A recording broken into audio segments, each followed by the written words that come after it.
코로나19 사태가 길어지면서 임대료를 내기 어려운 교회들이 늘어나고 있습니다. 이를 극복하기 위해 각 교단들이 나섰는데요. 관련 소식 전해드리겠습니다. 미국에서 코로나19 확진자가 급증하고 있는 가운데 아시아인을 대상으로 한 인종차별과 혐오 범죄가 잇따르고 있습니다. 현지와 전화 연결해서 자세한 상황 들어보겠습니다. 한국교회연합이 교회를 억압하지 말라는 내용의 성명을 발표했습니다. 한 교회는 협조와 권고 수준을 벗어난 강압적인 권한은 누구에게도 없다고 강조했습니다. CTS가 난민 특별 기획 보도를 이어가고 있습니다. 오늘은 말씀으로 정착한 난민들의 이야기를 들려드립니다. 패스브레이킹 기도연구소가 온라인 기도 포럼을 개최했습니다. 연구소는 포럼에서 발표된 내용을 기도책자로 제작해 한국교회에 배포할 예정입니다.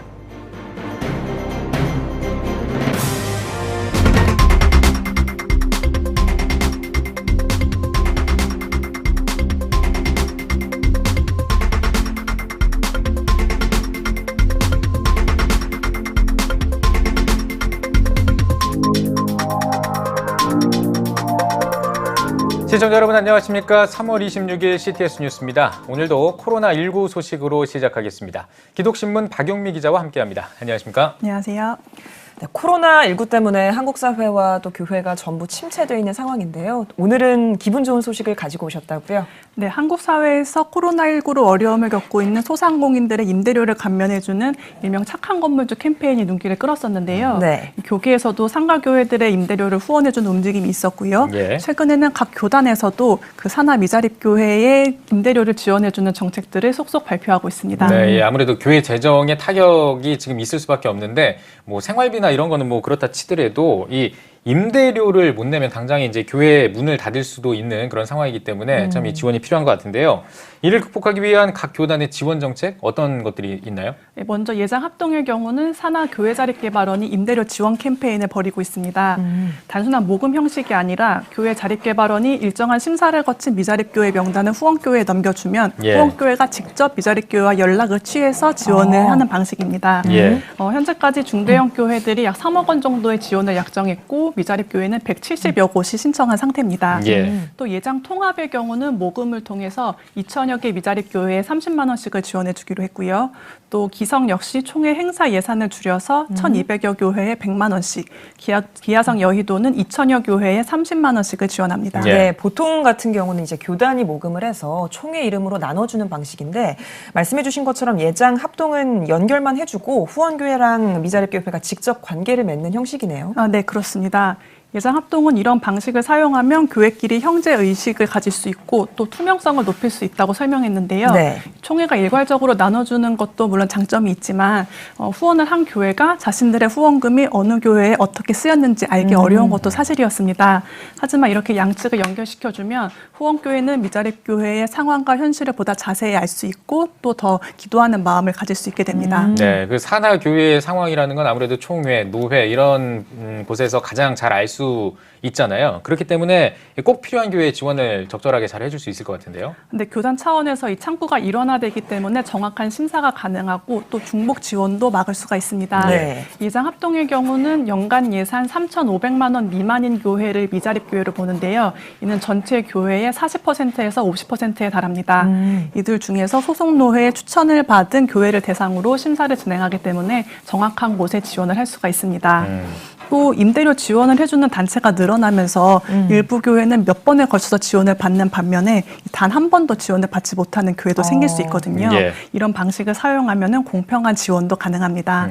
그래서 예장합동은 3월 28일까지 1차 신청을 받고 선정교회에 최대 100만 원씩 전달할 예정입니다. 네. 예. 이런 방식으로 이제 지원을 받게 될 미자립교회들은 어떤 반응을 내놓고 있나요? 아무래도 어려운 상황에서 한스름 놓았다는 의견들이 많습니다. 특히 상가에 위치한 미자립교회 목회자님들은 밤에는 대리운전을 하시거나 아니면 사모님들이 학원에서 아이들을 가르치는 등의 아르바이트로 생계를 꾸려가는 경우가 많았었거든요. 예. 그런데 이 코로나19 사태가 터지면서 그마저도 하기가 어려운 상태가 됐고요. 네. 또 전도를 해야 성도들이 늘어날 텐데 사람들을 만날 수가 없으니까 성도 수도 제자리 걸음입니다. 이런 상황에서 임대료 걱정이라도 덜 수 있어서 감사를 표했습니다. 사실 중대형 교회라도 이런 재난 상황에서 어려움이 없는 것은 아닌데 더 힘든 교회를 위해서 적극 나서고 있다는 점에서 이 한국교회의 사랑을 보여주는 것 같습니다. 네. 또 한편으로는 이를 계기로 성도들의 아픔에 더 귀를 기울여야겠다고 다짐하는 목회자들도 많았는데요. 이 성도들도 온라인 예배 때문만이 아니라 이 수입이 없어서 헌금을 하지 못하는 경우도 많거든요. 그래서 교단은 어려운 교회를 돕고 또 교회는 더 어려운 성도들을 섬기는 이런 선순환이 많이 일어나면 좋겠습니다. 네, 뭐 임대료뿐만 아니라 미자립 교회, 뭐 다른 부분들도 또 도와주는 어떤 행동들이 많이 나오는데요. 예를 들면 뭐 온라인 예배를 드릴 수 있도록 장비를 지원한다거나 아니면 뭐 주일 예배 영상, 뭐 찬양 예배 영상 이런 것들을 제공하는 거 이런 것도 그 흐름의 어떤 일환일 것 같거든요. 네, 맞습니다. 또 그동안 한국 교회로부터 도움을 받았던 이들이 역으로 한국 교회를 위해서 사랑을 주기도 했는데요. 한국 교회를 통해서 전 세계를 돕고 있던 월드비전의 같은 경우는 그동안 후원을 했던 아프리카와 아시아 10개국에서 직접 제작한 마스크 4천여 장을 전달받았습니다.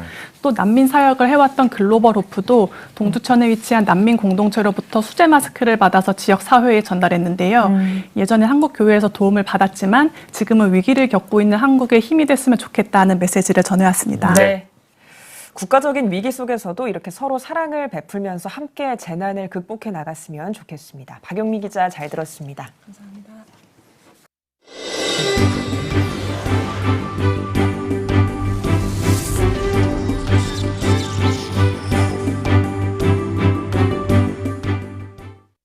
네, 미국의 코로나19 확산세가 좀처럼 줄어들지 않고 있습니다. 특히 뉴욕과 캘리포니아, 워싱턴주는 중대 재난 지역으로 지정됐는데요. 코로나19 확산으로 아시아인을 대상으로 한 인종차별도 날이 갈수록 심각해지고 있습니다. 뉴욕의 손민석 국장과 전화 연결해서 자세한 상황 들어보겠습니다. 손민석 국장. 네. 네, 먼저 현재 미국의 코로나19 확산 현황 어떻습니까? 네. 미국에서는 1월 21일 첫 코로나19 확진 환자가 나온 이후 2달 동안 감염자가 늘고 있으며 지난주부터 하루 1만여 명씩 급격한 증가세를 보이고 있습니다. 존스 홉킨스 대학에 따르면 미국 시각 25일 기준 미국 내 확진자 수는 6만 명을 넘어섰고 사망자는 926명으로 집계되었습니다. 이처럼 신규 확진자가 증가한 건 새로운 검사 진단 모델을 도입해 검사량이 크게 향상된 것을 가장 큰 원인으로 보고 있는데요. 미국에서 확진자가 가장 많은 주는 뉴욕주로 어제 하루 확진자가 4,700여 명이나 증가하며 누적 확진자 포함 3만 명을 넘어 미국 전체 감염자의 절반가량을 차지하고 있습니다. 뉴욕주의 경우 2주 전까지만 해도 일일 검사자 수가 1,000명 정도에 불과했었는데 현재 하루에 1만 6천 명이 검사를 받고 있어 이들 가운데 신규 확진자가 빠르게 증가하는 추세에 있으며 미국 전역에서 실시되는 코로나19 바이러스 검사 가운데 25%가 뉴욕주에서 시행되고 있어 타주에 비해 확진자가 많이 늘어나는 이유로 풀이됩니다. 또한 뉴욕은 세계 각국에서 관광객이 모여드는 곳이자 800만 이상이 거주하는 대도시로 인구 밀집도가 높고 지하철과 버스, 철도 등 대중교통 이용자가 많아 전파 속도가 매우 빠를 것으로 분석되고 있습니다. 네, 이 미국의 코로나19가 확산하면서 아시아인을 대상으로 한 인종차별 문제도 나오고 있다고 들었습니다. 현지 상황 어떻습니까? 네, 그렇습니다. 최근 미국 전역에서 코로나19와 관련된 인종차별과 혐오 범죄가 잇따라 발생하고 있어 한인 커뮤니티 내에서도 경각심을 가지고 있는데요. 이 또한 뉴욕의 경우가 가장 심각합니다. 지난 3월 10일 맨하탄 34번가 K타운에서 20대 한인 여성이 마스크를 쓰지 않았다며 흑인 여성에게 폭행을 당해 병원에서 치료를 받는 사건이 있었고, 맨하탄 헤럴드 스퀘어 지하철역에서는 흑인 남성이 길을 막고 욕설을 하며 40대 한인 남성의 얼굴을 폭행하는 사건이 발생했습니다. 또한 지난 10일 역시 50대 아시아계 남성이 10대 소년에게 욕설과 함께 폭행을 당한 바 있어 아시아인들을 향한 인종차별적 혐오 범죄를 멈춰야 한다는 경고의 목소리가 나오고 있습니다. 뉴욕 행정당국도 최근 발생한 인종차별적 혐오 범죄에 대해 우려를 표하며 강력한 조치를 취하겠다고 발표했습니다. 미국 트럼프 대통령도 얼마 전 아시아계 미국인 때문에 바이러스가 퍼진 것이 아니라며 이들을 보호해야 한다고 말했는데요. 코로나 바이러스 확산이 동양인에 대한 인종차별과 혐오로 이어지는 것을 방지하려는 의미로 해석되고 있습니다. 최근에 트럼프 대통령이 조만간 경제활동을 재개할 거다라고 말하면서 사회적 거리두기의 완화 가능성도 이제 시사했는데요. 현지 반응은 어떻게 나오고 있습니까? 네. 트럼프 대통령은 23일 백악관 코로나19 정례 브리핑에서 신종 코로나 바이러스의 확산을 막기 위해 취해진 사회적 거리두기의 조치를 완화하고 미국의 경제활동이 곧 재개될 것이라는 취지의 발언을 해 논란이 됐습니다. 코로나19로 인한 피해보다 경제 폐쇄 조치로 인한 사회적 피해가 더 클 수 있다는 점을 그 이유로 들었는데요. 24일 백악관에서 열린 폭스뉴스의 타운홀 미팅에서도 4월 12일 부활절 이전에 폐쇄 조치를 끝내겠다는 자신의 생각을 다시 한번 강조했습니다. 이런 트럼프 대통령의 발언이 발표되고 나자 너무 성급한 판단이라며 우려를 표하는 사람들의 거센 반대가 이어지고 있는데요. 지금처럼 폐쇄 조치가 유지되지 않는다면 더 많은 감염자가 발생해 의료와 보건 시스템에 위기가 닥칠 것이라는 의료인들의 경고에도 불구하고 트럼프 대통령은 경제활동 폐쇄가 이어진다면 지금보다 더한 경기 침체로 인해 더 많은 사회적 위험과 피해를 가져올 수 있다는 점을 이유로 들며 경제활동 정상화 조치를 시행할 조짐을 보이고 있습니다. 네, 코로나19의 확산에 따라 하루하루가 급변하면서 현지 복음화와 선교 활동에도 영향을 미칠 것 같은데요. 어떻습니까? 네, 미국의 교회와 선교단체들도 코로나 바이러스 확산으로 인해 큰 어려움에 처했습니다. 현재 미국에서는 15개 주 30개 자치단체가 자택 대피 명령, 휴교, 직장 폐쇄 등 외부 활동 통제의 영향권에 놓여 있는데요. 이는 미국 인구의 50%가 넘는 1억 8천만 명이 해당됩니다. 뉴욕의 경우 미국 현지 시간 3월 22일 저녁 8시르기에 앤드류 쿠오모 뉴욕 주지사의 행정명령이 발효되면서 모든 모임이나 외부 활동이 전면 중지되었고 의료, 전기, 운송 등 필수적인 업종이 아닌 일반 사업장은 100% 재택근무를 의무화하고 주민들이 집에서 머무를 것을 권고할 정도로 바이러스 확산 방지를 위한 조치가 강화되고 있습니다. 이에 따라 교회의 경우도 예배나 모임이 자동적으로 중지되어 지난 주일부터 모든 교회가 온라인 예배로 대체되고 있는 상황인데요. 이미 2주 전부터 미국 연합감리교회를 시작으로 많은 교회들이 주일 예배 모임을 중단하고 온라인 예배를 권고한 상황입니다.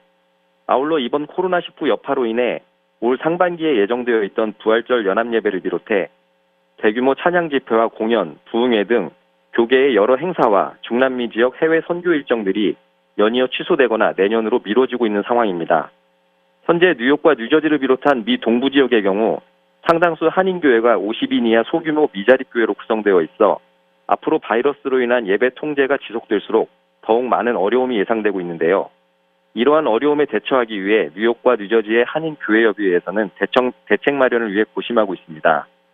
뉴욕 한인교회협의회의 경우 코로나 바이러스로 인해 어려움에 처한 동포들을 위해 중보기도와 모금 활동을 전개했으며 뉴저지 한인교회협의회는 온라인을 통해 매일 밤 9시에 릴레이 기도 캠페인을 이어가며 바이러스가 조속한 시일 내에 소멸되기를 바라고 있는 상황입니다. 네, 코로나19로 전 세계가 신음하고 있는 지금 차별이 아닌 단합으로 함께 이겨나가야 할 때인 것 같습니다. 오늘 말씀 잘 들었습니다. 다음 소식입니다. 한국교회연합이 한국교회를 억압하고 위협하는 행위를 중단할 것을 촉구하는 성명을 발표했습니다. 한교회는 성명에서 총리가 특별 담화에서 교회 폐쇄와 예배 금지 등 살벌한 용어로 한국교회를 겁박했다며 코로나19 종식을 위해 희생해온 한국교회를 범죄 집단으로 둔갑시켜 전체를 매도한 행위이자 선전포고라고 지적했습니다. 또 감염병 확산을 막기 위한 목적이라도 협조와 권고 수준을 벗어난 강압적 권한은 누구에게도 없다며 정부와 지방자치단체의 억압과 위협, 무례를 당장 중단하라고 촉구했습니다. 이어 현장 예배를 중단한 교회를 위한 지방자치단체의 지원을 받기 위해 준비하는 교회들에게 형편이 어려운 미자립교회의 사정은 이해하지만 국가의 지원을 받는 교회들이 앞으로 치러야 할 반대급부를 생각해 각성하길 바란다고 덧붙였습니다. 서울 YWCA 연합회가 오는 4월 26일까지 6주 동안 코로나19 위기 극복 기도운동 With YWCA With Pray, YWC와 함께 기도와 함께를 전개합니다. YWCA는 우리 사회가 코로나19 극복을 위해 예배와 종교 모임은 자제해달라고 하면서 기도는 요청하지 않는 것이 현실이라며 나와 교회를 넘어 세상과 이웃을 위해 기도해야 한다고 강조했습니다. YWCA는 기도운동을 전개하는 6주 동안 매주일 인천 초원교회 노병균 목사와 군포 삼본교회 천영태 목사 등이 집필한 릴레이 기도문을 발표할 예정입니다. 장로의 신학대학교 대학원 학우회가 코로나19로 어려움을 겪는 대구 경북 지역 자립대상 교회를 지원하는 5025 모금 캠페인을 전개합니다. 캠페인은 신학생들이 자신의 SNS에 캠페인 포스터나 참여 인증 사진을 게재한 뒤 모금 계좌로 금액을 이체하고 캠페인에 함께할 지인 3명을 지목하는 방식으로 진행됩니다. 이훈희 신대원 학우회장은 취약계층을 돕기 위한 모금은 많지만 작은 교회들을 직접 돕는 움직임은 적어서 캠페인을 기획하게 됐다며 전국 각지에 흩어져 있는 교회가 하나라는 점을 잊지 않고 한 사람 한 사람의 오병이어가 모여 어려운 곳을 넘치게 돕게 되길 소망한다고 전했습니다.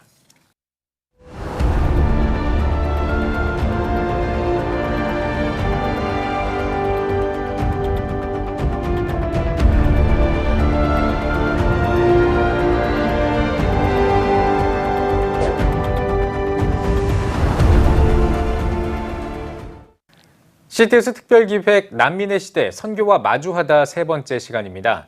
독일은 난민들이 가장 정착하고 싶어하는 나라 중에 하나인데요. 독일에서 난민들이 환상을 보고 자신의 개종 사실을 알리는 일이 일어나고 있다고 합니다. 박세현 기자가 취재했습니다. 사울이 행하여 다메섹이 가까이 가더니 호련히 하늘로서 빛이 저를 둘러 비추는지라. 땅에 엎드러져 들음에 소리 있어 가라사대 사울아 사울아 내가 어찌하여 나를 핍박하느냐 하시거늘. 유럽에서 가장 발달한 국가 중 하나. 메르켈 총리의 난민 수용 정책이 맞물려 난민들이 가장 정착하고 싶어하는 나라 독일. 독일 난민 사역자 이중덕 선교사는 독일로 넘어오는 난민들 중 환상 가운데 예수님을 만난 경우가 많다고 증언합니다. 꿈이나 환상을 통해서 예수님을 그들이 접촉했다는 거죠. 만났다는 거죠. 그래서 그것은 뭐냐면은 성령께서 이미 그들을 직접 찾아가셔서 그들을 만나주시고 복음을 들을 때 그들의 마음이 이미 기경이 돼서 복음을 들을 수 있는 그런 텃밭으로 이미 하나님께서 이미 만드셨다는 것을 제가 발견하게 된 것입니다. 이 선교사는 이미 환상을 본 대부분의 난민들을 데리고 성경 공부를 시작했습니다. 구약에서 시작해 요한복음으로 넘어온 성경 공부. 이 선교사는 이슬람에서 결코 인정할 수 없는 기독교의 핵심 진리를 과감하게 선포하기로 했습니다. 첫 번째는 삼위일체고 두 번째는 예수님이 하나님의 아들로 그 다음에 예수님이 십자가에 죽으셨고 부활하셨다는 이런 가장 기본적인 기독교의 가장 근본적인 진리를 이슬람에서 다 부정하기 때문에 모험을 한 거죠. 그래서 요한복음을 우리가 준비하고 난민들을 초청했어요. 왜냐하면 요한복음에 가장 정확하게 예수님이 소개되었거든요. 그래서 성령의 난민들을 향한 역사는 사도행전으로 이어졌습니다. 요한복음에서 은혜를 받은 난민들 중 리더들이 세워져 사도행전 성경 공부를 이끌어가게 된 겁니다. 난민들의 성경 공부는 4가지 질문 가운데 이루어집니다. 성경 본문은 무엇을 말씀하는가? 본문은 하나님에 대해, 사람에 대해 어떻게 말씀하는가? 오늘 말씀을 통해 무엇을 느끼는가? 내가 순종할 말씀은 무엇인가? 이 과정에서 난민들의 순종은 개종 사실에 대한 선포로 나타났습니다. 사도행전에서 복음 전하기를 두려워하지 않았던 초대교회 교인들을 보며 도전을 받은 겁니다. 크레스에 와 있는 사람이 누구겠어요? 다 난민들인데 무슬림들이겠죠. 그러면 20여 명이 무슬림 난민인데 십자가가 걸렸다? 그 말은 뭐예요? 자기들의 간증을 이야기할 수밖에 없는. 그럼에도 불구하고 그들은 십자가를 거는 것을 두려워하지 아니하고 그런 현장에서 자신들의 간증을 나누고 복음을 전하는 그런 삶을 지금 살아가고 있어요. 가르침과 기도, 교제, 떡을 땜과 필요를 채움. 사도행전적 교회를 만들며 이제는 가족 구원을 위해 기도하는 난민들. 예수를 영접하고 크리스천으로 정착하는 난민들의 이야기가 이어지고 있습니다. CTS 뉴스 박세현입니다. 얼마 전에 봉준호 감독의 영화 기생충이 92회 아카데미 시상식에서 작품상 등 사관왕을 휩쓸며 큰 관심을 받았습니다. 영화 기생충을 신앙인이라면 어떻게 바라봐야 할지 알아봤습니다. 장현수 기자입니다. 한국 영화의 새 역사를 만든 기생충. 기독문화 전문가들은 봉준호 감독의 작품이 국제적으로 인정을 받았다는 건 영화의 주제의식이 세계적인 고민이란 의미라고 말합니다. 기생충의 대표적인 주제로는 양극화, 빈곤층의 삶, 청년 문제 등을 꼽았습니다. 이 양극화 문제는 굉장히 중요한 이 영화를 끌고 가는 힘이에요. 반지하를 통해서 드러나는 이런 기본권의 문제들, 삶의 문제들을 아주 민낯을 드러내주는 영화라고 할 수가 있습니다. 이어 신앙인이라면 기생충의 문제의식을 교회가 어떻게 바라보고 행동해야 할지 생각해 볼 때 작품을 더 폭넓고 깊게 받아들일 수 있다고 추천했습니다. 영화가 내포한 다양한 사회 문제를 해결하고 영화 속 기생을 현실에서 공생으로 만드는데 한국교회가 할 수 있는 역할이 분명 있다는 겁니다. 한번 문제의식을 가지고 우리의 방식으로 이 문제들을 어떻게 풀어갈 수 있는가, 이미 실존하고 있는 이 사회 문제를 그럼 우리 기독교인으로서 또 교회는 이 문제들을 어떻게 풀어갈 수 있을까라는 거죠. 뭐 예를 들면 이런 거죠. 기생이다라고 영화에서 표현했다라면 우리는 그러면 어떻게 공생으로 갈 수 있을까?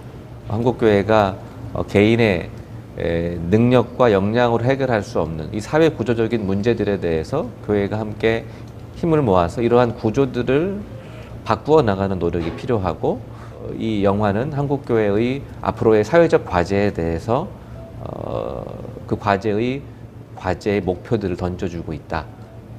과제 방향성을 제시하고 있다는 점에서 아주 흥미롭게 본 영화라고 생각이 들어요. 기생충의 매력으로는 이야기에 힘이 꼽혔습니다.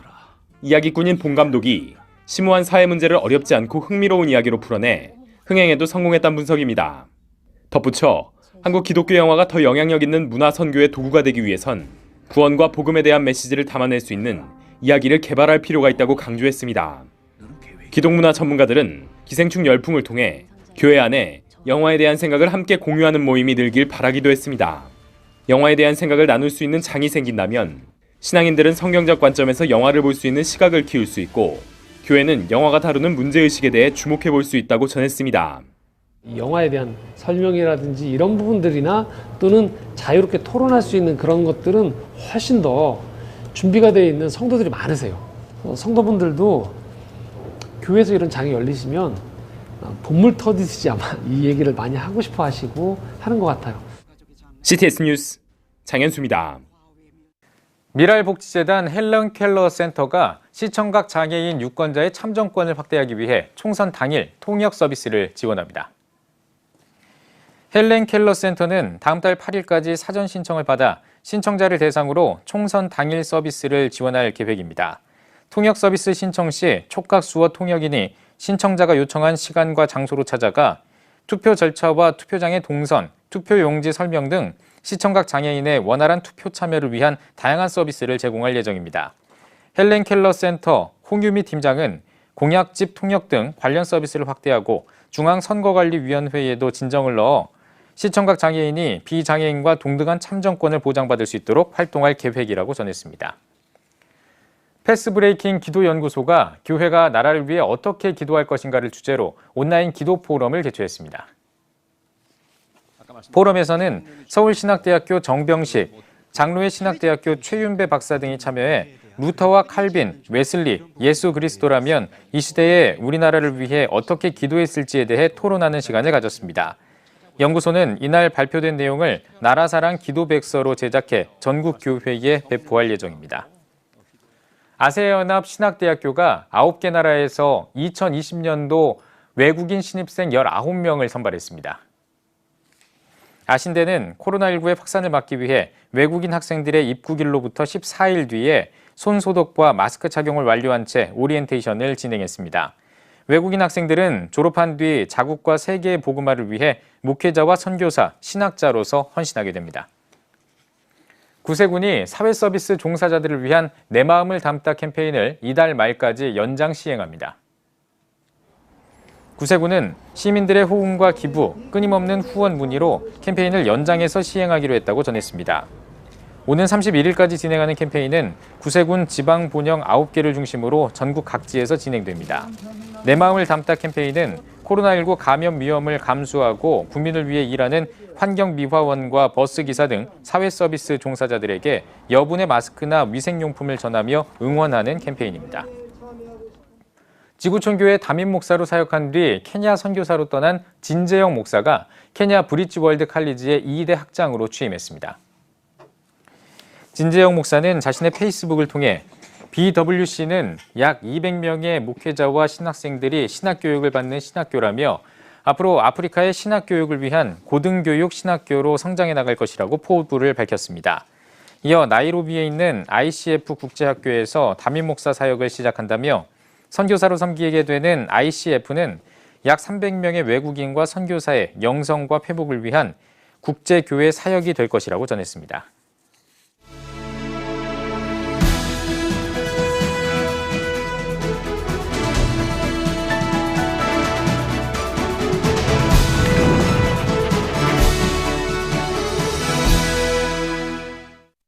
코로나19 바이러스로 인해서 한국교회가 초유의 사태 속에 하나님께 드리는 주일 공예배가 멈추어지면서 많은 성도들이 이 코로나 바이러스에 대한 생각들이 많습니다.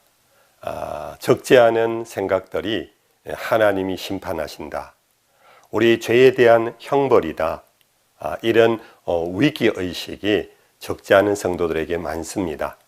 성경적으로 봐도 그런 생각이 틀렸다고 할 수는 없습니다. 성경 속에 많은 경우가 이스라엘이 범죄함으로 하나님께서 기근과 연병과 전쟁들을 통하여서 하나님의 심판이 임한 것을 우리는 봅니다. 그러나 그것을 우리가 인정한다 할지라도 이 연병으로 인하여 죽거나 혹은 고통당하는 사람들만이 죄인이라고 할 수는 없습니다. 우리는 예수님께서 하신 말씀 가운데에서 실로암 망대가 무너진 그 일로 인하여 적지 않은 사람이 죽은 일을 두고 그 사람들보다 우리가 죄가 더 있을 수 있다라는 경고를 하신 적이 있습니다. 아무튼 이러한 일로 인하여서 우리 그리스도인들이 가져야 할 것은 겸손이라 여깁니다. 하나님이 집을 세우지 않으면은 집 짓는 자의 수고가 헛되다라는 것. 파수꾼이 밤을 새면서 성을 지키더라도 하나님이 지켜주지 않으면은 무너진다라는 것. 사람이 땀 흘려 수고하여도 그 떡을 배불리 먹어도 밤에 잠을 자며 휴식을 취할 수 있는 것 또한 하나님의 선물이라는 것.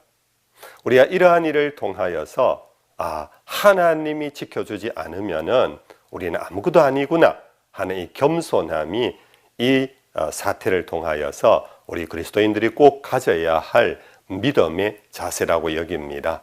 사랑 CTS 애청자 여러분들, 우리는 이러한 사태를 통하여 너무 여러분들 공포에 떨 필요는 없습니다.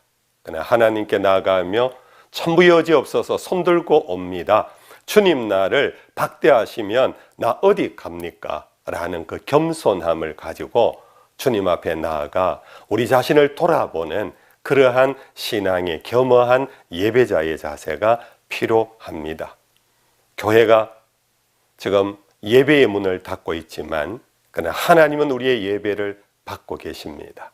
우리의 겸손한 마음, 회개하는 마음, 그리고 이웃을 돌아보는 사랑의 마음, 이 모든 것이 하나님이 기뻐하는 예배가 될 것입니다. 성도 여러분들, 그러므로 우리의 예배가 다시 한 번 더 삶 속에 드러나는 예배, 그리고 공적인 예배를 사모하는 열정이 다시 불붙는 그러한 기회가 되어서 이 코로나19가 마치는 그날 하나님 영광이 더욱 충만해지는 우리 한국교회, 우리 성도들의 삶이 되어지기를 축복합니다. 지금까지 CTS 칼럼이었습니다.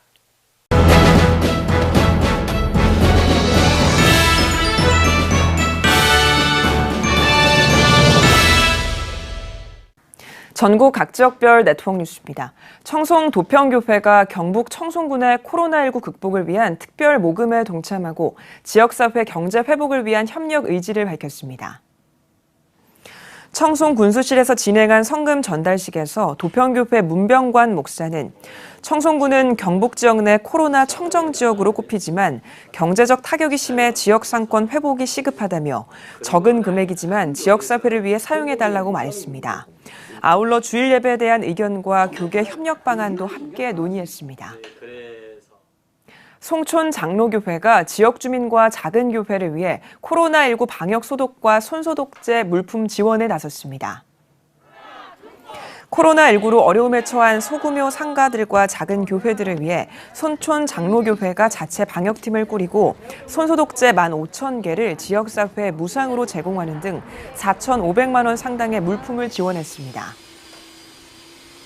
교회의 존재 목적은 하나님의 영광, 영혼 구원, 그러니까 위로는 하나님을 예배하고 또 수평적으로는 우리 주위에 있는 이웃들을 사회적 책임, 사랑을 실천해서 그들의 영혼을 구원해야 되는데 이 어려운 코로나 전국 상황에서 우리 교회가 해야 될 것이 무언가, 그냥 교회 안에만 가만히 있으면서 움직이지 않는 것이 적인가.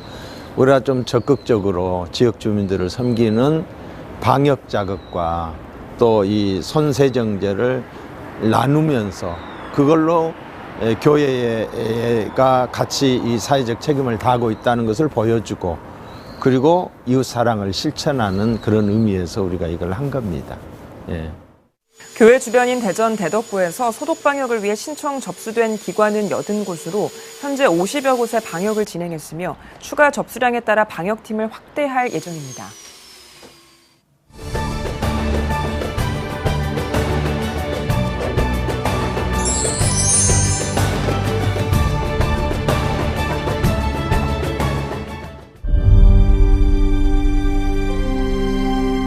(2019년 3분기) 합계 출산율 역대 최저치인 0.88명. 출생자보다 사망자가 많은 인구 자연 증가율 0%의 대한민국. 이제 한국교회가 나서야 합니다. 교회, 학교, 가정이 함께하는 교육 선교. CTS가 함께합니다. 다음 세대와 가슴 뛰는 세상을 열어갑니다.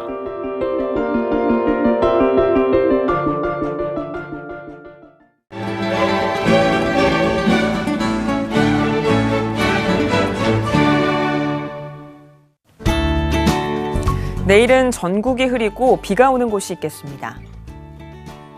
아침 최저 기온은 12도에서 16도, 낮 최고 기온은 14도에서 20도가 되겠습니다. 주간 날씨해 봅니다. 28일은 강원 영동과 제주도에, 30일은 제주도에 비가 오겠습니다.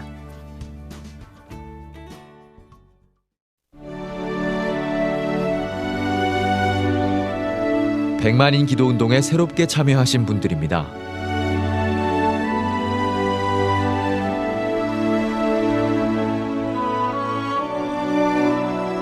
백만인 기도운동을 통해 보내주신 후원금은 국내는 물론 전 세계를 향한 CTS의 영상 선교 사역을 위해 소중하게 쓰이고 있습니다.